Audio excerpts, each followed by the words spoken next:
हम खोए हुए उस मासूम बच्चे को वापस तो नहीं ला सकते। मैं आपको ये बात वाज़ेह कर देना चाहता हूँ कि KWNSB रेस्क्यू ऑपरेशंस की सलाहियत नहीं रखता। अब ये मुमकिन नहीं है कि उस डाया ऑफ पाइप जो 33 इंच का डाया ऑफ पाइप है उसके अंदर कोई जो रेस्क्यू ऑपरेटर है वो अंदर चला जाए। तो वो बावजूद तमाम एफ़र्ट्स के हम नहीं कर पाए और अनफॉर्चुनेट है।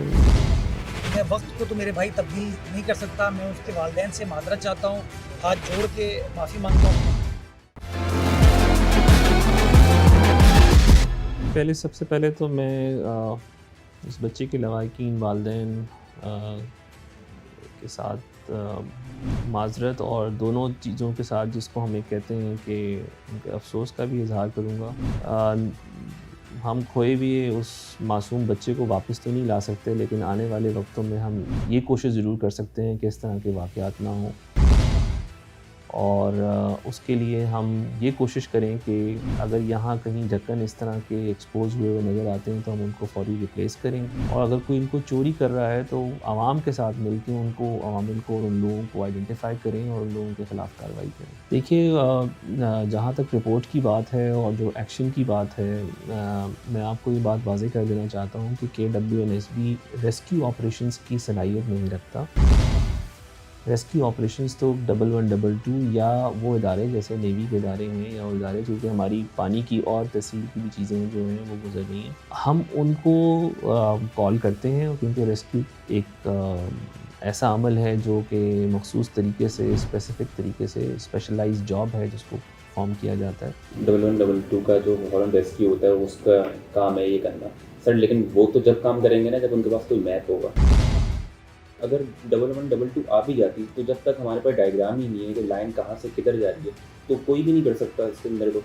देखिए, मैं आपको उसको बताता हूँ। पहले आपको थोड़ा-सा समझने की ज़रूरत है कि ये चीज़ है क्या? जो हमें नज़र आ रहा होता है वो मैनहोल होता है। मैनहोल नीचे तक लेके जाता है क्योंकि आपको लेवल्स नहीं मिल रहे होते, तो आप ज़्यादा नीचे जाते जाते हैं, ठीक है? और आप क्योंकि पानी इकट्ठा हो रहा है वो ट्रंक सीवर है, यानी वो एक बहुत बड़ा पाइप है। उसमें अगर कोई आदमी भी उसके अंदर गिर जाता है तो उसकी हाइट है 33 इंचेस की। तो अगर वो सिर्फ़ और सिर्फ मैनहोल में रह जाए ना कोई भी रिमेन्स बॉडी या कोई चीज़, तो फिर तो कोई मुश्किल नहीं है, आप उसको रिकवर कर सकते हैं। अगर वो स्लाइड थ्रू कर जाए क्योंकि वेलोसिटी की स्पीड होती है ना, तो उसके स्लाइड थ्रू करने से ये होना है कि वो पाइप के अंदर ही कहीं इनक्लोज़ हो जाना है। अच्छा, इनक्लोज़ में कोई रेस्क्यू का बंदा उस पाइप के अंदर नहीं जा सकता। देखिए, ये पानी है, सीवरेज का पानी है। इस सीवरेज के पानी के अंदर आप और जो दूसरे वाले पानी में फ़र्क ये है कि आपकी विज़िबिलिटी नहीं होती इसमें, ज़ीरो विज़िबिलिटी है आपकी। आप अंदर नीचे उतरे, आपने उतरने के बाद आपने फ़िज़िकली चेक करना है। अब ये मुमकिन नहीं है कि उस डाया ऑफ पाइप जो 33 इंच का डाया ऑफ पाइप है, उसके अंदर कोई जो रेस्क्यू ऑपरेटर है वो अंदर चला जाए उसके। तो क्या ऐसे वसाइल नहीं है सर जिस तरीके से आप उसको अब निकाल लें? क्योंकि अगर हमने ये बात दिमाग में डाल लें कि अगर वहाँ पर दोबारा अल्लाह ना करे कोई वाक़या पेश आता है तो फिर वो आप उम्मीद छोड़ दें हम।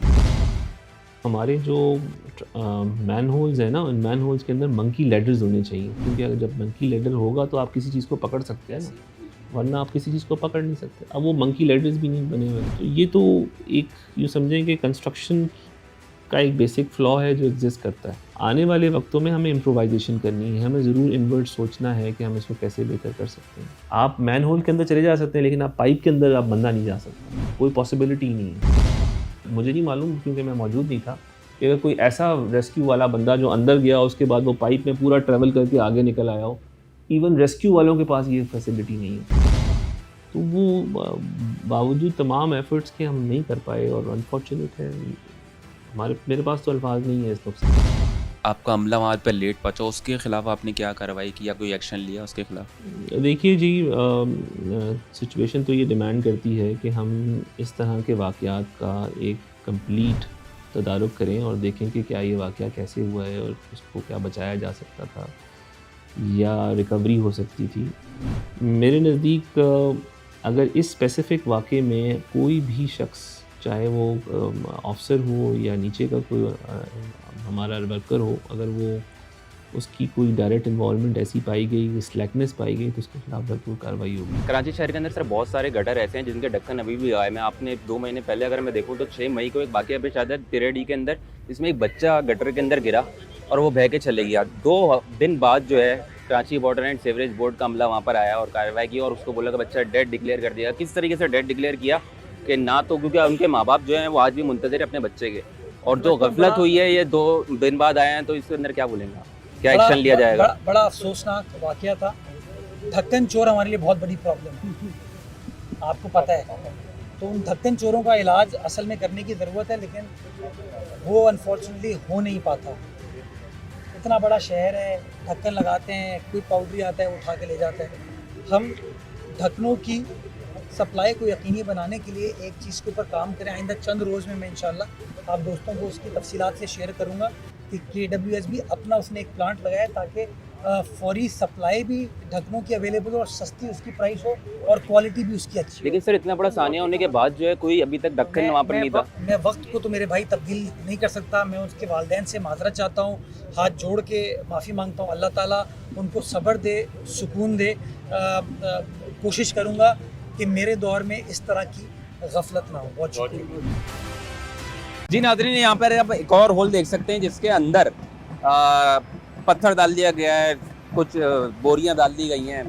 मैं यहाँ पर मुर्तज़ा वहाब साहब जो कि मेयर बन चुके हैं, अब उनको भी एड्रेस करना चाहूँगा। वो कहते थे कि लोग गटर में कुछ डाल देते हैं, बोरियां डाल देते हैं, जिससे ब्लॉकेज हो जाती है। ब्लॉकेज क्यों होती है आप यहाँ देख सकते हैं। ब्लॉकेज करने की वजह क्या होती है? जब होल के ऊपर ढक्कन नहीं होंगे, उसका कैप नहीं होगा, उसके बाद क्या होगा, लोग अपनी जान बचाने के लिए, लोग किसी की जान बचाने के लिए इसको कवर कर देते हैं ताकि कोई हादसा पेश ना आ सके। कि आप यहाँ पे कितनी मरतबा गुजरना होता है, कितने हादसा देखने में आते हैं इस तरीके के? भाई अगर देखा जाए तो यहाँ पे तकरीबन जो है वो 6 साल से मैं देख रहा हूँ डेवलपमेंट का काम चलता जा रहा है, मगर ये कभी भी ना ये मुसलसल कभी बना हुआ नहीं है, कभी भी नहीं बना। ये भी आप देख रहे हो कि ये होल खुला हुआ है, इसमें कोई भी ऐसा हादसा पेश आ जाए कौन जिम्मेदार है? कोई भी नहीं होगा। यहाँ पे माशरा बन गया है इस हवाले से, कोई भी गलती करता है उसके बाद सॉरी बोल के निकल जाता है। अवाम से ही मतलब ये है कि कोई एहतजाज करने निकलता है, अवाम बाहर नहीं निकलता, कोई सपोर्ट नहीं करता। तो भाई मेरा मैसेज यही है, बेहिस है, अवाम भी बेहिस है, गवर्नमेंट। आप कैसे कहना चाहेंगे मुर्तज़ा वहाब साहब अभी मेयर आए, आपको लगता है कि वो काम कर देंगे, कुछ बेहतर हो जाएगा यहाँ पे? देखें, अगर मुर्तज़ा वहाब साहब अगर गवर्नमेंट में आए हैं तो मुझे लगता है कि वो काम कर सकते हैं, मगर बात वही आती है कि जब तक ऊपर से ही ऑर्डर्स पास ना हो और सही तरह से वो काम ना कर सकें, जो काम पहले हो चुका है वो अब मुझे नहीं लगता कि पीपल्स पार्टी की हुकूमत में, दौरे हुकूमत में हो सकेगा। सही है। इंशाअल्लाह ताला अगर MQM आती है वापस तो शायद कराची शहर में बहुत अच्छा काम हो सकता है। नाजरीन, ये देख सकते हैं सड़क के बीचों बीच एक मेन होल खुला हुआ है जिसके ऊपर उसका कैप मौजूद नहीं है। आप ये देख सकते हैं, ये बेहिसी का आलम है। आप यहाँ देख सकते हैं बाइक्स हो गई, गाड़ियाँ हो गई, गाड़ियाँ क्या यहाँ पर जो बसेस हैं, पीपल बस सर्विस, इसका बुरा हाल भी मेरे ख्याल से इसी तरीके से होगा अगर ये नई बस है तो। यहाँ की सड़कों से यहाँ पे आप जिस रोड का हाल जिस तरीके से देख रहे हैं, क्या कोई परेशानी आपको? काफ़ी परेशानी है, हमें घंटों यहाँ फंसे रहते हैं। और दूसरी बात ये है कि ऐसी गाड़ियों के लिए ये रोड मुनासिब नहीं है, क्योंकि यहाँ घंटों लाइनें लगी रहती हैं, ये खड्डे जम, नीचे गाड़ियाँ काफ़ी नीचे लगती हैं, जिसकी वजह से गाड़ियों को नीचे से नुकसान, डैमेज होती है गाड़ी की। सबको ये बात समझ में आती है, एक आम शहरी हो या इस बस को चलाने वाला ड्राइवर हो, हुकूमत को ये बात क्यों नहीं समझ में आ रही? समझ से बाहर है। अगर समझ में आ रही है तो काम क्यों नहीं किया जा रहा? किस तरीके से लोग बचा के इस होल से निकल रहे हैं, ये भी आप देख सकते हैं। बहुत अफसोस और बहुत दुख के साथ इस प्रोग्राम को इस तरीके से ख़त्म किया जा रहा है, लेकिन उम्मीद मैं यही करूँगा कि यहाँ का निज़ाम अच्छा हो, पाकिस्तान का और कराची का बिलखुसूस निज़ाम, वाटर बोर्ड एंड सीवरेज का निज़ाम बेहतर हो, ताकि फिर कोई बच्चा, फिर कोई अभियान ना अपनी ज़िंदगी की बाजी हार सके। नाज़रीन, अगर ऐसे ही किसी मसाइल से आप हमें आगाह करना चाहते हैं तो हमारे इस ईमेल एड्रेस के ऊपर हमें आप ईमेल कर सकते हैं, sadakchap@dawnnews.tv। अगले हफ्ते मैं फिर हाज़िर हूँगा। अपना बहुत ख्याल रखिएगा। ताबिश हैदर को इजाज़त दीजिए। अल्लाह हाफ़िज़। मज़ीद न्यूज़ अपडेट्स और डिजिटल स्टोरीज के लिए सब्सक्राइब करें डॉन न्यूज़ पाकिस्तान।